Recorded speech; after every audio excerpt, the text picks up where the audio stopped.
C'était un match très dur, mais j'ai très bien joué aujourd'hui. Je suis vraiment satisfaite de mon jeu. Je suis très contente d'avoir gagné, car c'est le plus gros tournoi que j'ai jamais remporté, donc ça a été une grande semaine pour moi. Qu'est-ce qui a fait la différence entre Alizé et toi aujourd'hui? Je ne sais pas, c'est le tennis. Chaque jour est différent. Peut-être que demain, c'est elle qui aurait gagné. Chaque jour, c'est un jeu différent. Aujourd'hui, j'ai mieux joué et j'ai gagné. Pourquoi êtes-vous tellement confiante depuis peu?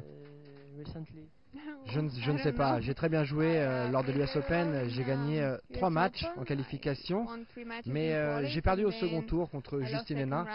Mais ça faisait 4 ou 5 matchs consécutifs que je jouais, alors ça m'a donné de la confiance car je jouais bien. Qu'allez-vous faire maintenant dans les prochaines semaines?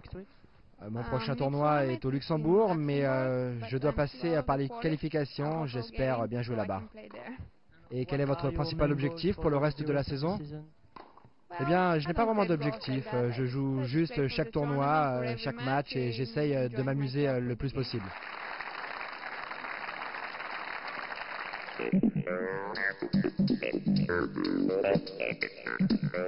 Après 4 jolis matchs cette semaine, victoire en 2-7, vous n'aviez pas l'air dans votre assiette aujourd'hui. Qu'est-ce qui s'est passé? C'est vrai elle a très bien commencé le match et elle a très bien joué tout au long du match. Donc elle a des coups très puissants et c'est vrai qu'elle frappait un peu trop fort pour moi, qui était pas très en jambes aujourd'hui. Donc après c'est comme ça, c'est le tennis. Quand il y en a une qui est au-dessus et puis l'autre qui est un peu en dessous, ça fait vite la balance et ça penche vite de son côté. Donc voilà, j'ai un peu de regret, mais bon, en même temps c'est déjà pas mal d'être arrivé en finale avec mes douleurs au dos. Donc voilà. Est-ce que vous aviez été perturbé justement par ces douleurs au dos ou un petit peu le soleil? Ouais, de toute façon, pendant toute la semaine, j'ai été perturbée par mon mal au dos, donc finalement, ça n'a pas changé grand-chose aujourd'hui, mais je pense que pour gagner une joueuse comme ça, qui est en pleine confiance, il faut vraiment être à 100% de ses moyens, donc c'est vrai que je sentais pas très bien la balle, tout ça, donc la prochaine fois, j'espère faire mieux, et puis peut-être gagner Bordeaux une autre année, je sais pas, on verra. Alors pour faire mieux, justement, qu'est-ce qui vous manque encore? Dans quel compartiment du jeu? Il faut que je travaille beaucoup mon revers, parce que c'est vrai qu'aujourd'hui, c'est un peu ce coup qui m'a fait perdre le match, parce que je fais beaucoup trop de fautes et pas beaucoup de points gagnants. Donc c'est vrai qu'il faut absolument mettre l'accent sur le revers en rentrant. Et puis sinon, progresser un peu partout. Je pense que frapper plus fort, c'est essentiel. Vous êtes l'âme me l'a montré qu'il fallait frapper encore plus fort pour être meilleur. Donc voilà, je vais encore bosser en rentrant. Alors, malgré cette défaite en finale ici à Bordeaux, vous allez quand même encore progresser au classement de quelques places? J'ai pas regardé combien je vais être. Je vais prendre peut-être pas une dizaine de places, mais je sais pas, 7-8 places. Donc c'est déjà bon à prendre. Je vais être 60 environ et je progresse doucement, mais sûrement. Enfin, doucement. C'est pas mal quand même parce que j'ai fait une bonne progression cette saison. Et puis je suis vraiment très contente d'être 60 actuellement. Alors, dernière question, quel objectif vous vous fixez d'ici la fin de la saison en termes de classement ou de résultats? Là, déjà, le classement était. Enfin, le but était vraiment déjà accompli, quoi, parce que j'avais visé le top 100 et c'est vrai que me retrouver 60 c'est inespéré. Donc maintenant je vais essayer d'atteindre le top 50, mais après c'est une autre paire de manches parce qu'il faut vraiment beaucoup de points pour y arriver. Donc il me reste plus que 3 tournois, donc j'ai intérêt à cartonner dans les 3 et bien, on verra bien.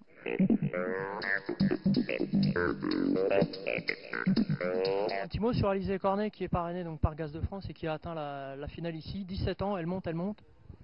Eh bien, écoutez, ça prouve qu'on sait faire quelques bons choix, puisque je vous rappelle aussi qu'on a dans la Team Gaz de France Émilie Loy qui est arrivée en demi-finale, d'ailleurs qui a été battue par Alizé. N'oublions pas aussi Amélie Mauresmo qui fait partie de notre équipe.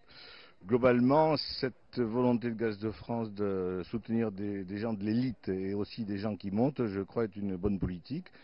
J'espère qu'avec Alizé, on aura fait le bon choix. Bien entendu, pour elle, on lui souhaite de parvenir l'année prochaine, ce qui veut dire qu'elle est dans les moins de 30. Mais pour nous, ici à Bordeaux, si elle est toujours à peu près classée comme elle est, on aimerait bien qu'elle revienne. Alors, quelles sont les prochaines échéances désormais et puis quels objectifs vous vous fixez là pour les mois à venir? Eh bien, pour les mois à venir, nous allons vers la fin de l'année. Donc les grands tournois de tennis sont derrière nous pour 2007. Il me plaît à rappeler qu'on a de la chance en Aquitaine puisque nous avons 4 des Open Gaz de France sur une quinzaine, ce qui fait de l'Aquitaine une région intéressante sur ce plan-là. Pour nous maintenant, on va plutôt se diriger vers notre deuxième sport favori que vous connaissez bien, c'est l'athlétisme, avec un challenge des semi-marathons du pays de l'Adour, c'est-à-dire Pau, Bayonne, Saint-Jean-de-Luz, et tout ça va se dérouler jusqu'à la fin de l'année. Un dernier mot à ajouter? Ah ben écoutez, un mot, je suis satisfait que ce se soit bien passé cette année parce que j'avoue qu'on avait plusieurs challenges à relever pour cette édition.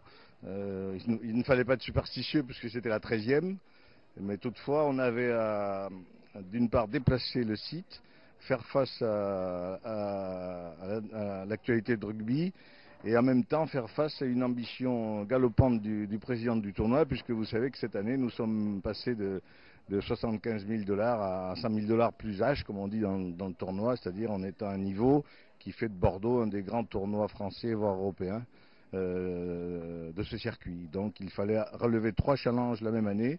On avait quelques craintes au départ. On est content que ce soit bien passé. Et en ce soir de finale, on est satisfait.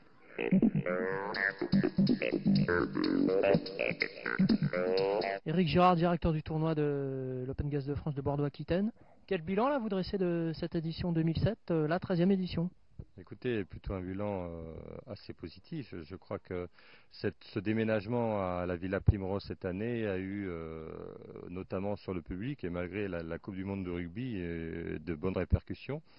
Ajouter à cela un beau plateau et en finale une Française, je dois dire que, plus le soleil, je dois dire que ça a été une bonne semaine. Au niveau de l'affluence, là vous avez déjà des petites précisions? Oui, là, en regardant un petit peu ce qui s'est passé cette semaine, bon, il semble que nous ayons bien 50-60% en plus de public. Oui. Alors un petit mot sur la lauréate 2007, la Bulgare Pironkova. Bien oui, c'est pas une joueuse que l'on attendait vainqueur du tournoi. Ceci dit, lorsqu'on l'a pu l'avoir jouée tout au long de la semaine, on s'aperçoit qu'elle a vraiment un superbe jeu, une belle frappe de balle. Elle était, en arrivant sur le tournoi, elle était autour de la 97e place mondiale. La semaine d'avant, elle était 130, donc elle a fait déjà un joli bond. Il y a 1 an et demi de ça, elle était 66, donc elle avait les qualités pour jouer à ce niveau-là. Là, je pense qu'elle a l'air de nouveau de revenir à son meilleur niveau, voire même le dépasser.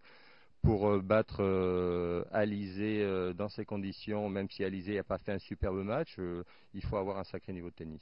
Justement, elle a battu Alizé Cornet, la petite Française qui monte, hein, 17 ans, 68e cette semaine, mieux sans doute la semaine prochaine. Elle vous a ravi cette semaine?